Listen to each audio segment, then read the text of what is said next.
They were still married, not because they wanted to be, and not because they forgot how to leave. They stayed married because ending it would cost more than either of them could afford. This was not a marriage held together by affection, memory, or habit. It was held together by calculation. Every morning, they woke under the same roof, knowing that a single legal decision, one signature, one filing, one public acknowledgement would expose far more than the end of a relationship. It would open records. It would invite questions. It would draw attention to things carefully kept out of view for years. So they remained, not frozen, not uncertain, just deliberately still. There were no arguments about the past, no discussions about fixing what no longer mattered, no raised voices, no emotional scenes, no visible conflict. What existed instead was an understanding, quiet, complete, and shared. If they separated, everything would surface, and neither of them was ready for that. They lived together without intersecting. The house functioned like a well-managed space divided by time and routine rather than walls. One moved early, the other late. One occupied the kitchen while the other stayed away. Shared rooms were used in shifts, never together, never contested. Their days followed patterns refined over time. The husband prepared for work with careful consistency, each movement efficient, rehearsed, and calm. His outward life demanded order, and order began at home. Papers were stacked precisely. Personal items remained where they had always been. Nothing invited curiosity. The wife moved through the same space differently. She noticed details others ignored. She remembered dates, transactions, and sequences. Her routine allowed flexibility, control, and access. She handled matters that never required conversation, only confirmation. Silence governed everything. Not the silence of resentment, but the silence of agreement. They did not ask where the other was going. They did not explain delays. They did not discuss finances beyond what was necessary to maintain the appearance of stability. The house itself reflected this arrangement. Doors closed softly. Lights were turned off methodically. Documents were stored where they had always been stored. Nothing was left unfinished. Nothing was left exposed. It was a controlled environment maintained carefully by two people who understood that disorder invites attention. They both knew the rules. No threats were ever made because none were needed. The husband understood that his future depended on remaining unexamined. His work, his reputation, and the trust placed in him existed only as long as no one looked too closely. A divorce would demand explanations he could not safely provide. The wife understood that her protection was not invisibility, but connection. As long as the marriage existed, certain questions remained deferred, certain systems stayed quiet, certain records remained untouched. They never discussed these realities directly. They did not list consequences. They did not compare risks. They did not test each other's limits. The knowledge existed between them without language. When the husband paused slightly longer than necessary in a room, she noticed. When the wife asked a question that required no answer, he understood the reminder. Every interaction carried weight without accusation. This was not a stalemate driven by emotion. It was a balance maintained by restraint. Both knew that filing for divorce would not end their problems. It would activate them. And so the marriage continued. Not because it worked, not because it healed anything, but because for now, staying together kept everything exactly where it was. And in this marriage, stillness was survival. Before we continue with this chilling story, we would like you to subscribe and tell us where you are watching us from in the comments section. It will encourage us to do more and also help the algorithm to suggest our video to more people who like resolved cold cases like this one. The pressure did not arrive with noise or warning. It arrived as a notice, phrased carefully, written in language designed to appear ordinary. At first, it seemed manageable, a routine update, a requirement that had always existed but had never mattered. The kind of detail most people skim past, confident it will resolve itself with time. For him, time was no longer available. The issue centered on a property that had been part of his life for years without demanding anything in return. It existed on paper as an asset, a future advantage, something that could eventually be sold, transferred, or inherited.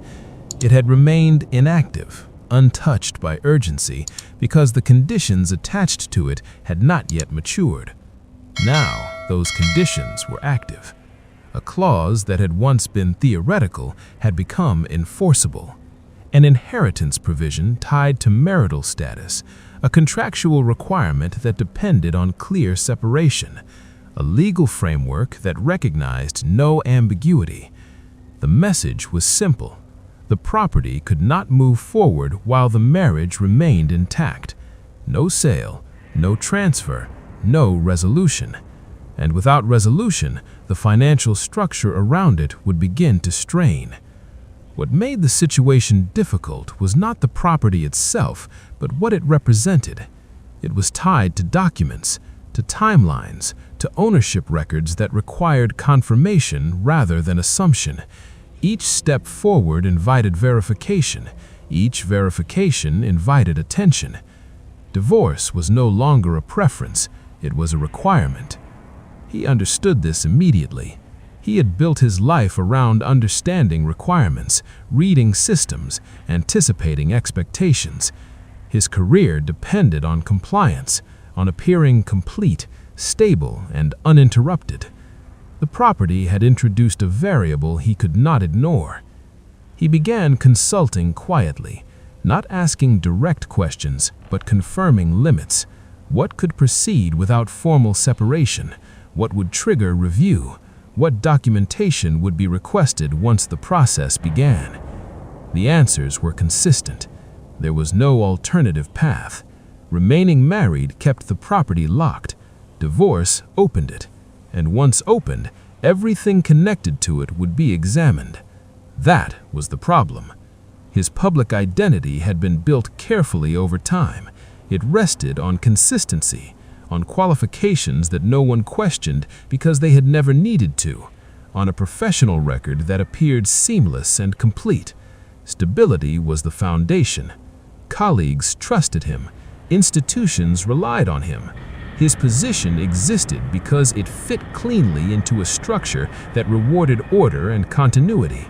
Any disruption, especially one involving legal review, introduced risk. Divorce was not just a personal event, it was an administrative one. It would require filings, disclosures, confirmations. It would pull personal history into systems that did not distinguish between relevance and completeness. Once information entered those systems, it did not disappear. It remained accessible, connected, and traceable. Scrutiny did not need to be aggressive to be effective. It only needed to be thorough. He knew this. He had always known it. For years, he had avoided situations that invited examination. He maintained a consistent routine. He declined opportunities that required additional vetting. He avoided public transitions that would require background updates. The marriage had been useful in that way. It presented a picture of permanence, a life without interruption. Now, permanence was the obstacle. The property demanded action, and action demanded separation. He began to feel the cost of exposure, not as fear, but as calculation. What would be reviewed? What would be cross-referenced? What questions might be asked once the divorce process began? He understood that no one needed to accuse him of anything.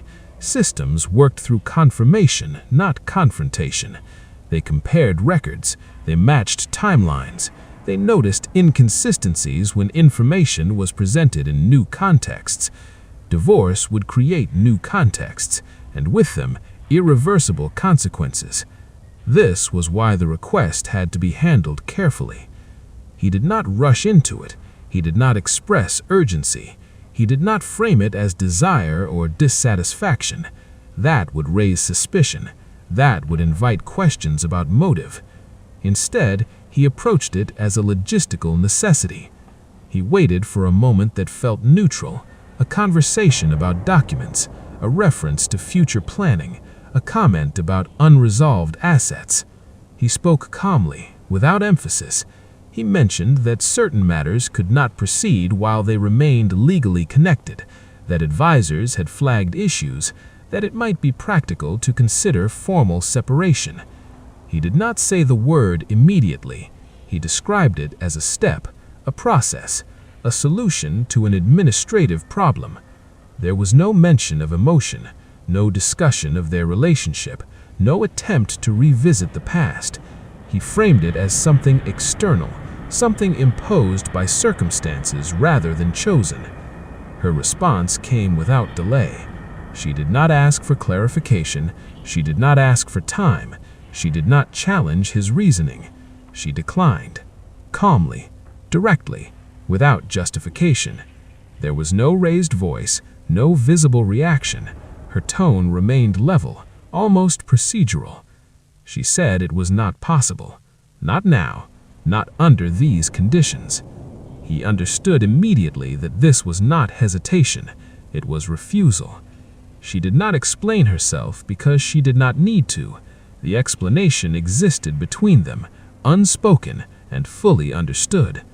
Divorce would not simply resolve his problem, it would create hers. She knew what separation would require. She knew what systems would become active once the marriage ended.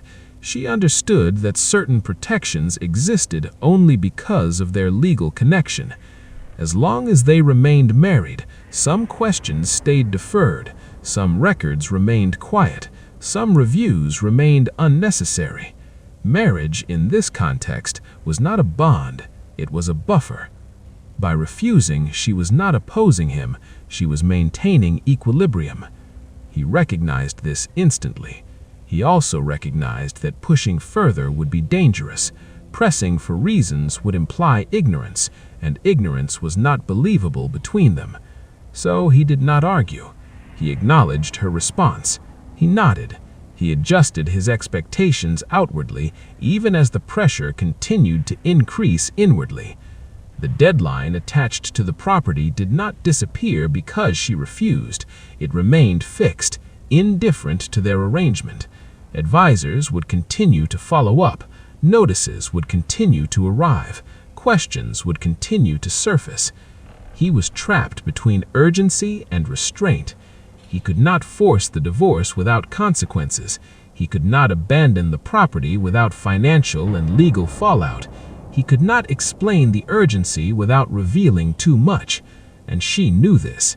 Her refusal was not an act of control. It was an act of preservation. She understood that as long as the marriage existed, both of them remained protected by the same structure that now constrained him. Ending it would expose everything. And for the first time, he understood something clearly. The marriage was no longer a shared arrangement. It was leverage, not held aggressively, not displayed openly, but present, constant, effective. From that moment forward, every decision he made would be measured against one reality. The divorce he needed was the divorce she would not grant. And the longer that remained true, the closer the systems around them would move, quietly, methodically, doing what they were designed to do, without emotion, without intent, and without mercy for those who depended on silence to survive. She did not refuse because she was afraid to be alone. She refused because she understood something he had only recently begun to accept. The marriage was no longer a relationship, it was infrastructure. From the outside, her life appeared flexible, even unburdened. She moved without urgency. She spoke when necessary and remained quiet when silence worked better. There was nothing about her demeanor that suggested pressure or concern. That was intentional, because what she protected did not exist in plain view. What she protected lived inside systems, records that did not announce themselves, access that did not require daily use, trails that could be followed only by those who knew exactly where to look. She understood systems the way some people understand geography. She knew where authority ended, where responsibility shifted, and where questions quietly stopped.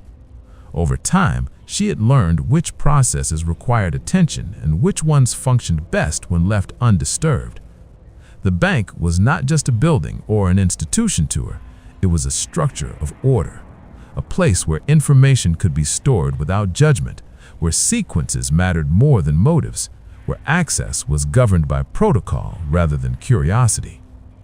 She organized everything deliberately, not in one place, not under one name, not in a way that could be understood all at once. Ledgers were kept consistent, not comprehensive. Digital records were segmented, not centralized. Access points were defined clearly, but only she knew how they connected. Each piece made sense on its own. Together, they formed a map only she could read. This was not chaos, it was method. Nothing she kept was emotional, nothing was impulsive. Every record served a purpose, even if that purpose had not yet been activated. She did not collect information to threaten, she collected it to survive. And the marriage was part of that system. As long as it existed, certain reviews remained unnecessary. Certain disclosures stayed optional. Certain assumptions remained intact. Institutions relied on status markers, marital continuity being one of them. It simplified profiles, it reduced variables. Marriage, to her, was a form of stabilization. She understood that divorce would rearrange everything. It would trigger reviews, not because anyone suspected wrongdoing, but because procedures demanded completeness. Files would be reopened, associations would be updated, financial independence would be recalculated, and recalculation invites comparison. She had built her protection around the absence of comparison. This was why she said no so easily. But her refusal was not only about what she protected, it was also about what she knew. She had not always known about his vulnerability. At first, she assumed what most people assume, that credentials are verified, that careers follow predictable paths, that professional authority rests on confirmed foundations. Her understanding changed slowly. There were small moments, inconsistencies that did not matter until they did, a hesitation when discussing training, an avoidance of certain processes others accepted casually, a reluctance to engage with systems that required revalidation. None of it proved anything. All of it suggested caution. She did not confront him because confrontation would have been inefficient. It would have forced denial, defensiveness, distance. She was not interested in reactions. She was interested in confirmation. So she waited. She observed patterns. She noted what he avoided, what he prepared for excessively, what he treated as routine, but others treated as milestones. Over time, the picture became clear. Not dramatic, not shocking, just precise. His professional identity depended on never being reviewed from the beginning. As long as his records stayed where they were, as long as no transition forced a fresh look, his position remained intact. But transitions create openings. They require re-entry into systems that prefer continuity over exception. Divorce was exactly that kind of transition. She understood this before he did. She also understood that revealing this knowledge would benefit neither of them. If she confronted him, she would lose the advantage of silence. If she acted on it, she would invite scrutiny that would not stop with him. Instead, she did what she always did. She integrated the knowledge into her structure. She adjusted how she stored information. She refined access. She ensured that if attention ever shifted toward her, it would encounter complexity rather than clarity. She waited because waiting preserved options. When he finally mentioned divorce, she heard more than the words he used. She heard urgency wrapped in restraint. She recognized the careful framing, the logistical language, the attempt to make separation sound administrative rather than necessary. She knew why he needed it, and she knew why she could not allow it. Divorce would not simply dissolve the marriage, it would dissolve the assumptions that protected her.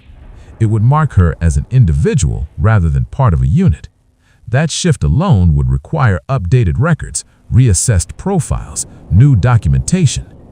Each new document would need to align with existing ones.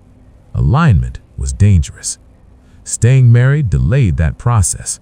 It kept her within a category that institutions understood without inquiry. It allowed her records to remain distributed rather than consolidated. Her refusal was not emotional, it was procedural. She did not raise her voice because there was nothing to argue. She did not explain herself because explanation would create weakness. She did not negotiate because negotiation implies flexibility. She was not flexible on this point. Marriage was her shield, not because it hid her completely, but because it slowed things down. It created distance between inquiry and action. It preserved ambiguity, and ambiguity is powerful when systems depend on clarity to function.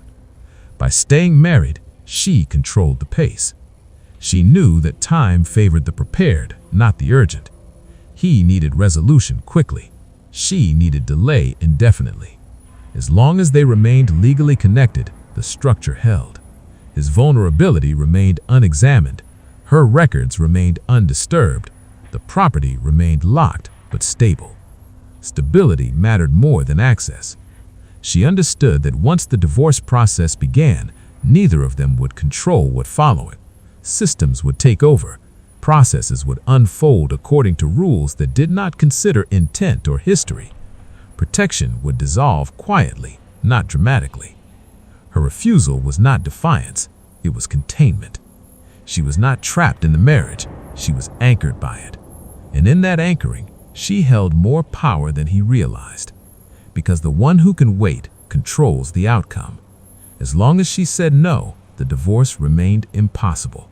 As long as the divorce remained impossible, exposure remained delayed. As long as exposure remained delayed, survival remained viable. This was not about winning, it was about enduring. And she had designed her life around exactly that. There was a third presence in the marriage that neither of them could control, negotiate with, or ignore.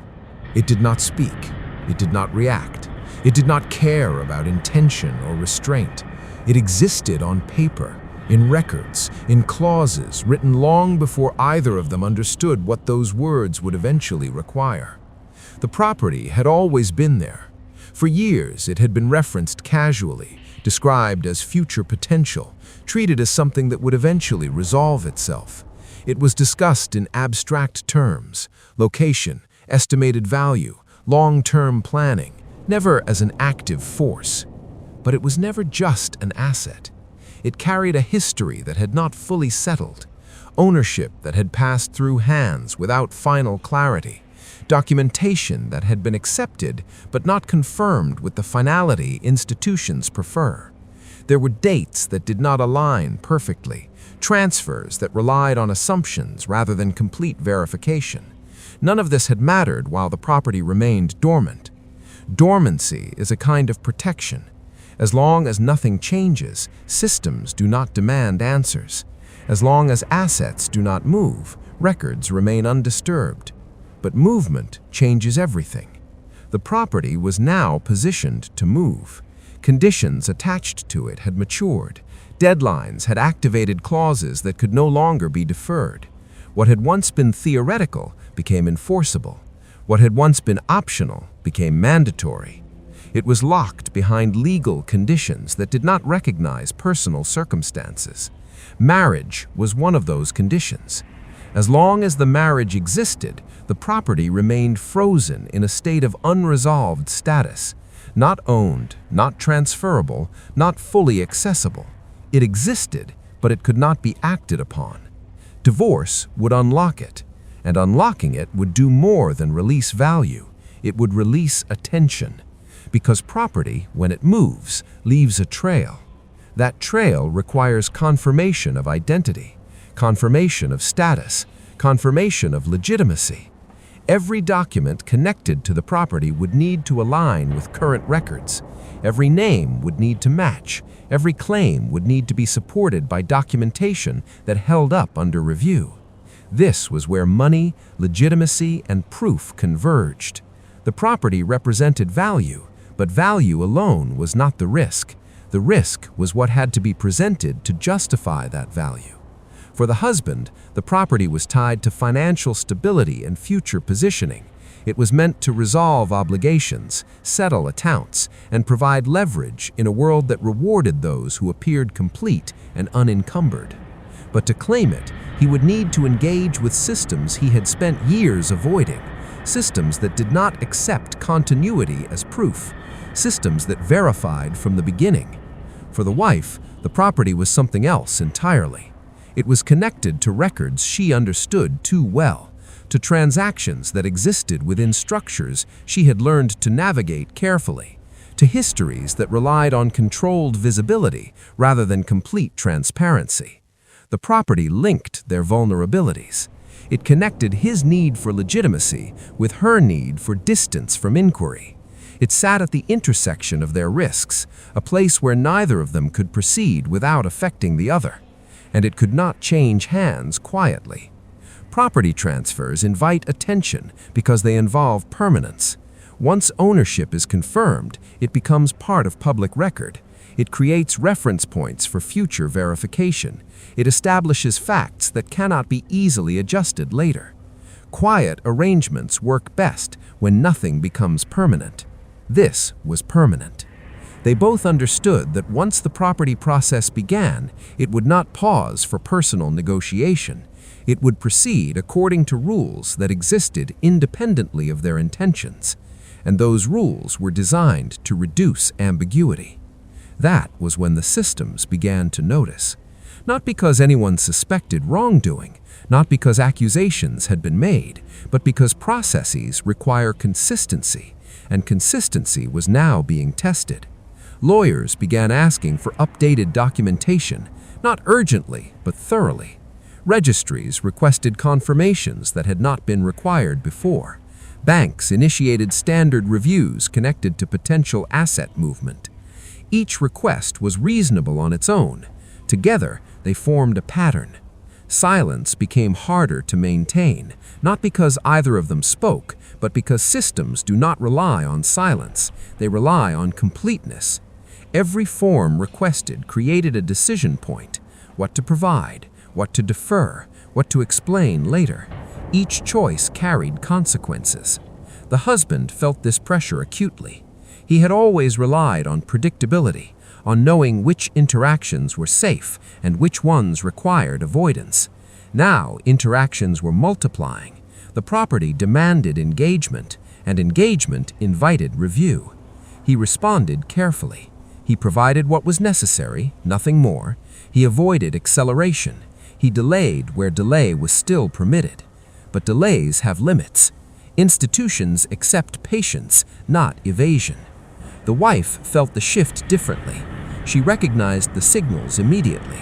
Requests that referenced older records, reviews triggered by changes in asset status, notifications that suggested future steps rather than immediate action. She understood that systems were aligning, preparing, waiting for the condition that would allow them to proceed fully. That condition was divorce. As long as the marriage existed, some reviews remained partial, some verifications stayed conditional. The structure held. But the pressure was no longer theoretical. The third presence had entered the room. It did not sit at the table or occupy space in the house, but it influenced every decision. It dictated timing. It constrained options. It narrowed paths that once seemed flexible. Both of them adjusted. The husband became more cautious, more deliberate.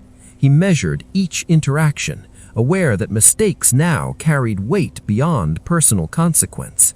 He understood that one misalignment could initiate a sequence he could not stop. The wife reinforced her structure. She reviewed access points. She confirmed that records remained segmented.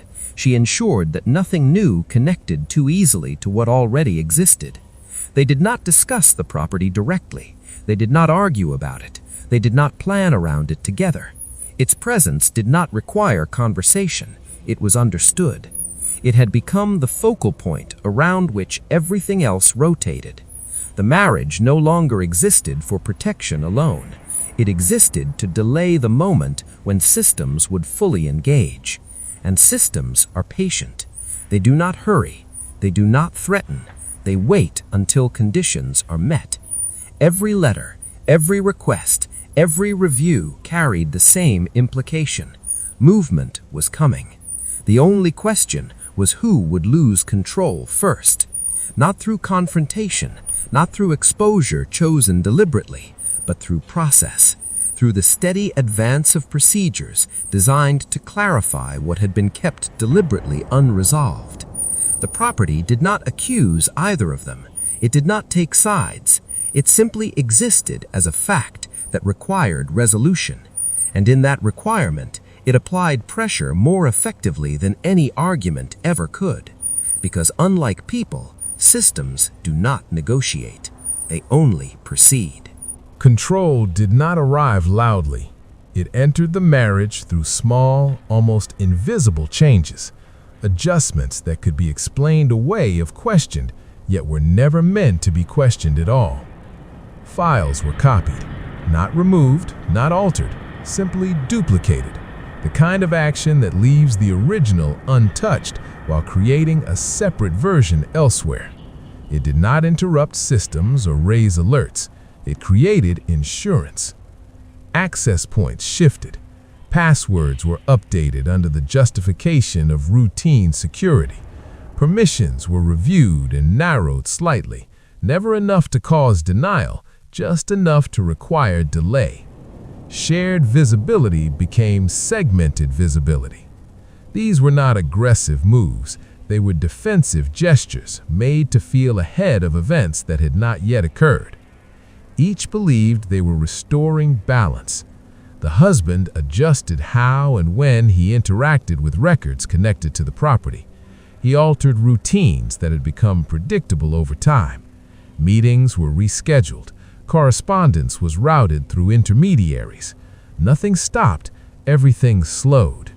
The wife mirrored this caution in her own domain. She reviewed transaction histories, confirmed that access logs reflected only expected activity, and ensured that no system showed patterns that could invite unnecessary interest. Neither announced these changes. There were no confrontations, no raised voices, no demands for explanation. The marriage did not have the language for confrontation anymore. It operated on observation and inference. What had once been trust transformed into monitoring. Each assumed that betrayal was no longer hypothetical.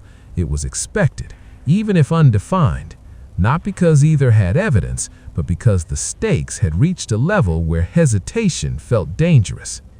Observation replaced warmth. They noticed things they would have ignored before. A pause before answering a question, a device placed face down on a table, a file accessed at an unusual hour. Each detail was logged internally, weighed and stored. Still, nothing was said. Silence was safer than accusation. Accusation would require response. Response would create records. Records would create trails. So they watched. The house itself became a map of controlled movement. Doors closed where they had once remained open. Schedules adjusted to reduce overlap. Shared spaces used briefly, efficiently, without lingering. This was not avoidance born of fear. It was avoidance born of calculation. Every interaction was evaluated for risk. The husband believed he was regaining control. His adjustments had reduced exposure. He had created buffers between himself and the systems that concerned him most. Requests were now filtered.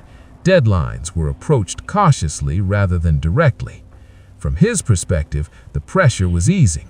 The divorce seemed closer, not as a legal action yet, but as a possibility that no longer felt immediately dangerous. He interpreted her silence as acquiescence, not agreement, but fatigue. He began to imagine that she understood the inevitability of change, that she would eventually concede because holding the line indefinitely carried its own risks. Exposure, he told himself, felt avoidable again.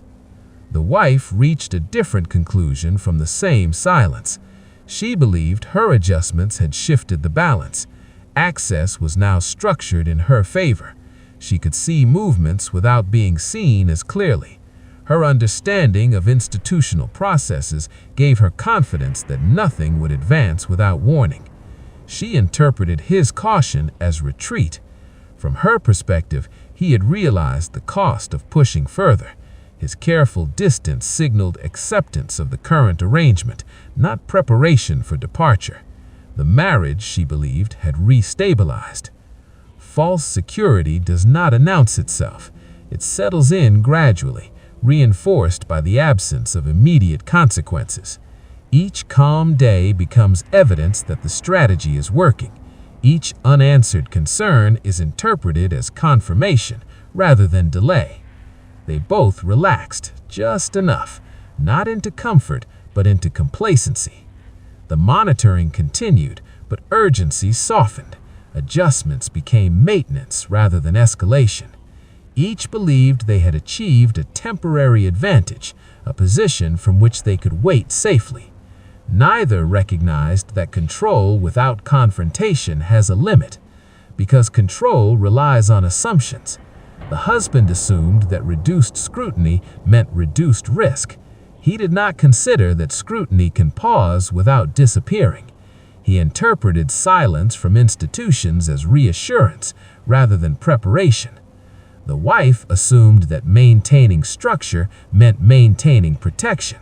She did not consider that systems adapt, that reviews evolve, that what remains quiet today may simply be aligning for tomorrow. Their assumptions created a shared illusion that the situation was stabilizing. In reality, it was merely holding. The divorce, once introduced indirectly, began to feel closer not because progress had been made, but because resistance seemed less visible.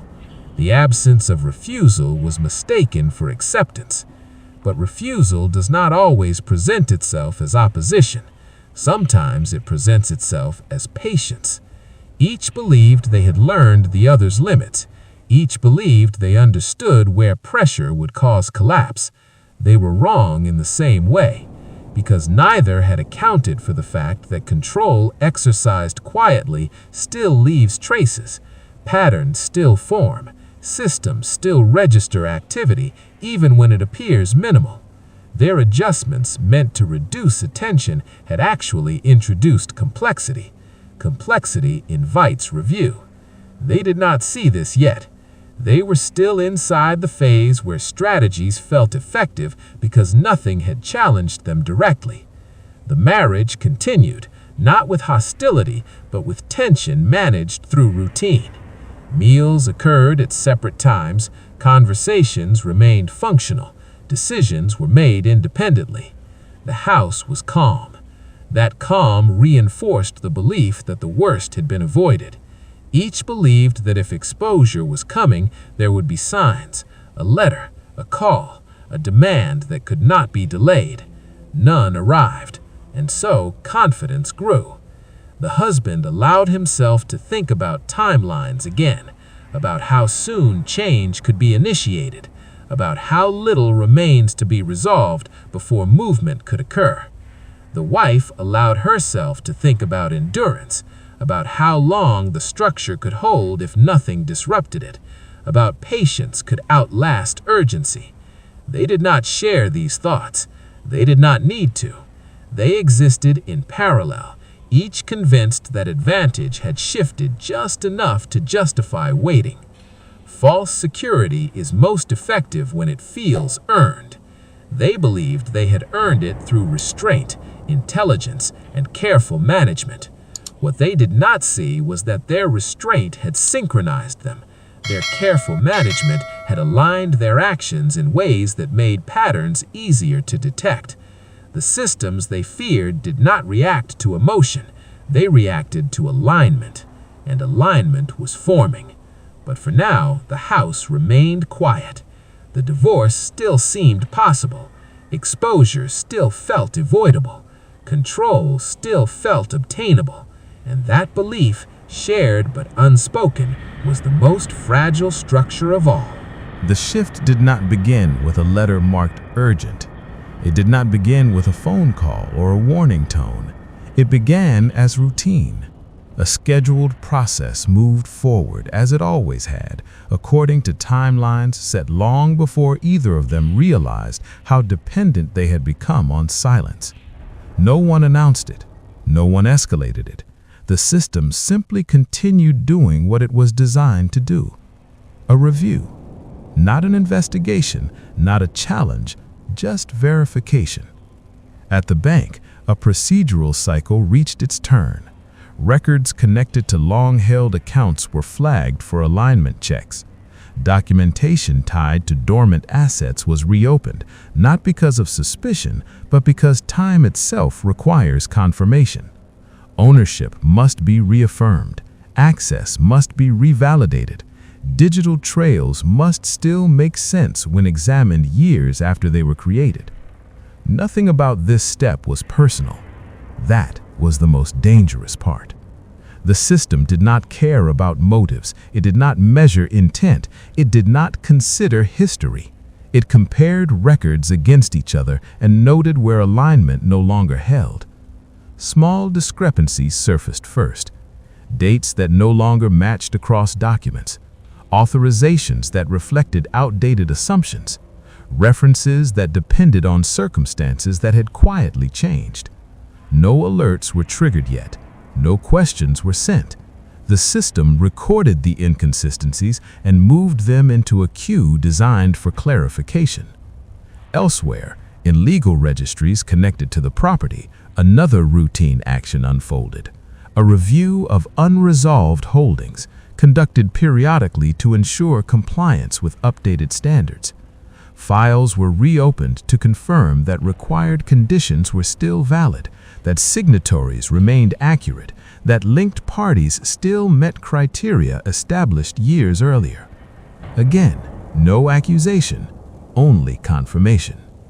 These processes did not communicate urgency, they communicated procedure. That distinction mattered, because neither spouse recognized the shift for what it was. The husband noticed subtle changes first, but interpreted them through the lens of his own expectations. A delayed response from an intermediary, a request for additional documentation that seemed redundant, a reminder phrased as courtesy rather than demand. He concluded that nothing serious was happening. From his perspective, these were familiar obstacles, administrative friction, nothing more. He had navigated similar delays before. He had learned to see them as signs that systems were still functioning normally. He assumed control remained with him. Based on that assumption, he accelerated plans. He revisited timelines he had previously paused. He began preparing documents, arranging consultations, aligning steps that would move the divorce forward once the final condition cleared. He believed the window was opening. Pressure increased, not outwardly, but internally. Decisions were made more quickly, margins for error narrowed. He believed he was acting ahead of any interference. The wife noticed the same changes and reached a different conclusion. She recognized that something was shifting, but believed it was contained.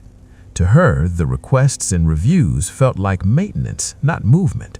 She interpreted them as confirmation that her systems were still intact, still recognized as legitimate. She assumed the protections were holding. Because she believed she understood how institutions behave when something is wrong, she expected sharp edges, explicit language, demands that could not be deferred. None of that appeared, so she stayed still. She did not adjust further. She did not escalate her own preparations. She chose patience, trusting that silence meant stability. Both assumptions were incomplete, because institutional awareness does not announce itself at once. It expands gradually as more systems begin to intersect. One review references another. One verification triggers a secondary check. Documentation moves between departments that do not share context, only data. And data does not forget. As the reviews progressed, linkages became visible. The bank's verification process identified records connected to the property, not because it sought them, but because they shared identifiers. Names overlapped, historical transactions intersected, access permissions referenced the same individuals across separate systems. This created visibility, not suspicion, visibility. The legal registry's review noted similar intersections. The property's unresolved status depended on conditions that involved both parties. Marital status was not incidental, it was structural.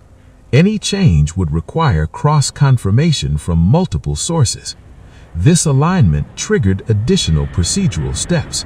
Again, quietly. Requests for clarification were drafted but not yet sent. Internal notes were updated. Files were marked for follow-up in subsequent cycles. The systems were not acting aggressively, they were simply becoming aware. The husband misread this awareness as opportunity. When a legal pathway appeared, narrow, conditional, but real, he saw confirmation of his belief.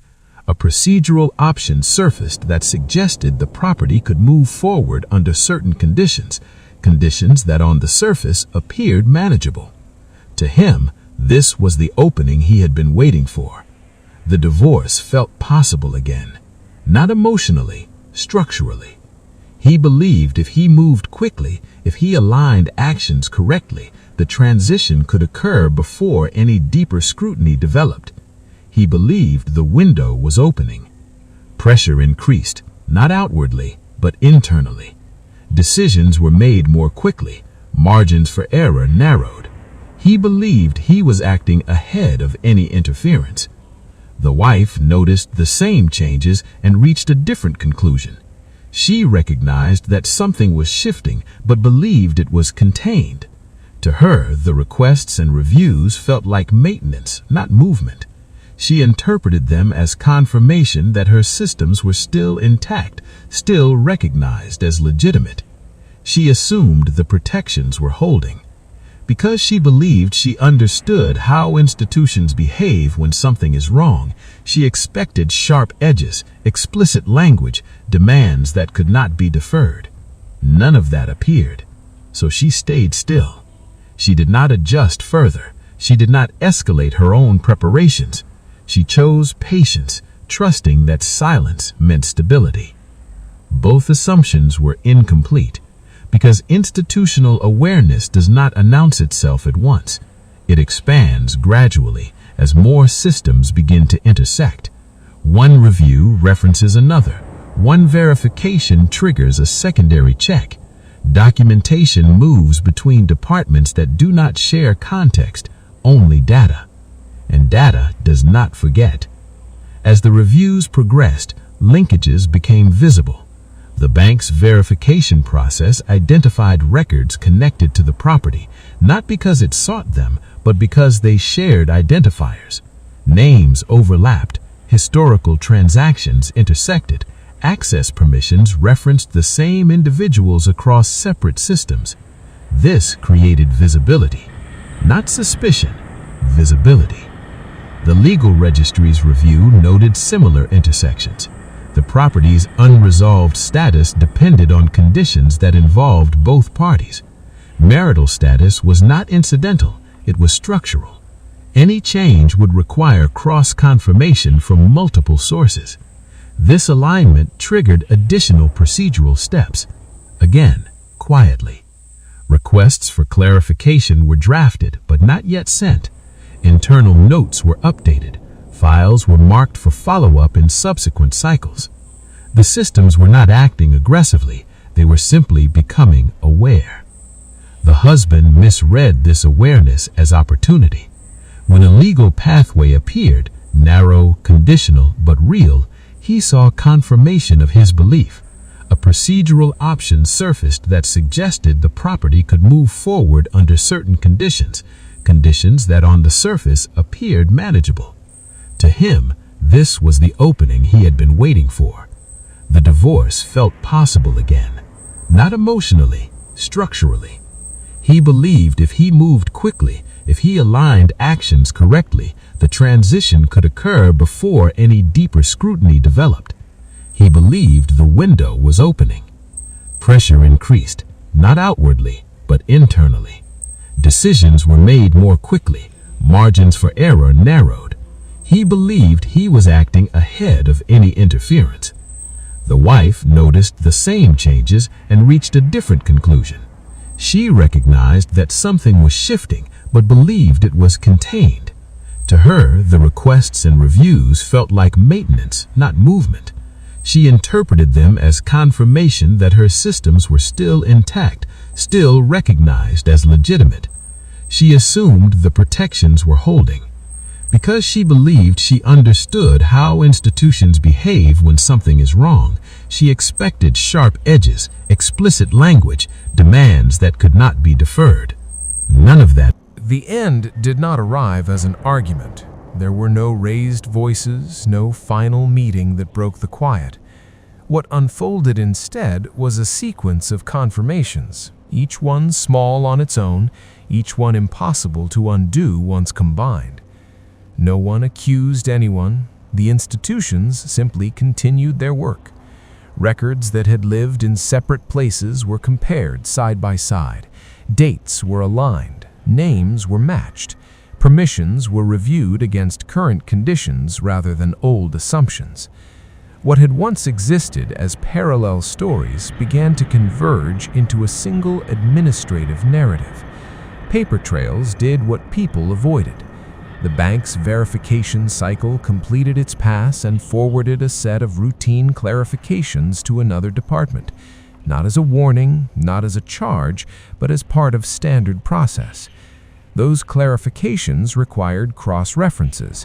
Cross-references required confirmation from external registries. Registries requested updates from legal representatives already involved in the property's unresolved status. Each step was logical, each step was expected. Together, they formed continuity. The property, long treated as static, became central again, not because someone wanted it to be, but because unresolved assets demand resolution when systems intersect. Ownership conditions could not be reviewed without acknowledging marital status. Marital status could not be adjusted without addressing linked financial structures. The systems did not rush. They did not need to. Time, once used as a shield, now worked differently.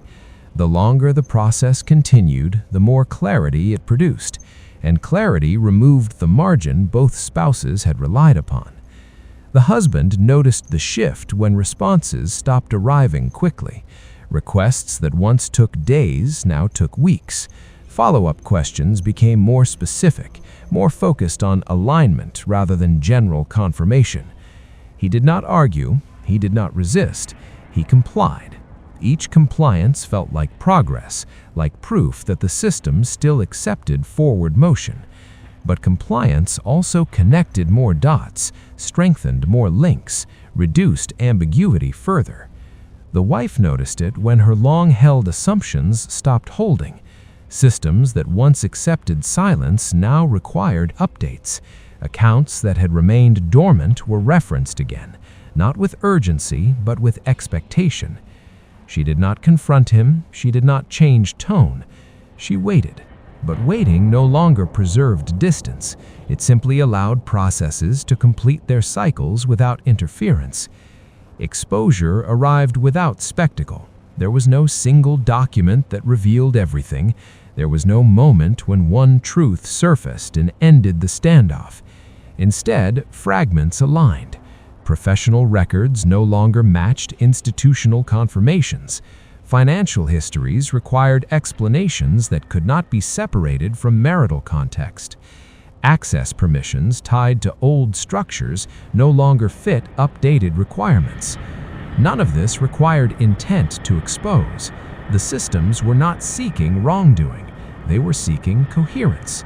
and coherence could not be achieved without acknowledging what had been concealed through mutual silence. By the time legal representatives communicated the next steps, the outcome was no longer a choice. The divorce proceeded because it had to, not as a victory, not as a defeat, as a necessity. The protections embedded within the marriage dissolved not because one spouse withdrew them, but because the structure that gave them meaning no longer aligned with institutional reality. Staying married no longer froze anything. Separation no longer delayed review. The marriage had served its function. It had contained pressure. It had delayed alignment. It had allowed both lives to continue longer than they otherwise could have. But once the systems recognized that containment no longer worked, the structure lost relevance. Separation became unavoidable. The legal process unfolded with restraint. Language remained neutral. Terms were procedural. There were no moral conclusions drawn, no judgments delivered through tone, only outcomes. Careers changed shape, not through announcements, not through public reckoning, but through administrative adjustments. Credentials were reviewed, roles were reassigned, responsibilities shifted. What had once depended on stability now required distance. Assets were restricted, accounts were limited pending resolution, transfers paused, holdings remained in place while confirmations continued. Nothing dramatic occurred, but nothing moved freely either. Control disappeared gradually, not taken, not seized, it simply no longer belonged to either of them. Decisions once made privately now required approval. Timelines once negotiated informally now followed institutional calendars. Silence, once strategic, lost its value when systems required response. By the time the divorce finalized, neither spouse felt release, only recalibration. The marriage ended not as a story of conflict, but as the conclusion of an arrangement that outlived its purpose. What remained afterward was quieter, less dramatic, and far more permanent. The property still stands. It remains unchanged, physically intact, legally unresolved. Its walls hold no answers, its value no longer functions as leverage. It exists now as an object within a process, stripped of the meaning it once carried for two people who depended on it. Secrets lose their power when they can no longer be traded. What once served as protection becomes weight when systems take over. Information that mattered deeply inside the marriage becomes less relevant once institutions hold the full picture. Silence, once currency, becomes absence. The marriage is remembered not for affection or hostility, but for containment. It held two lives together longer than truth would have allowed. It delayed exposure without preventing consequence. It functioned as structure, not connection. In the end, no one wins. Only processes complete. Only records align. Only time continues forward, indifferent to what was preserved and what was lost. And what remains is not resolution, but understanding. That control borrowed from silence is temporary. That systems do not need conflict to reveal truth. And that some endings arrive quietly, long after the outcome is already decided.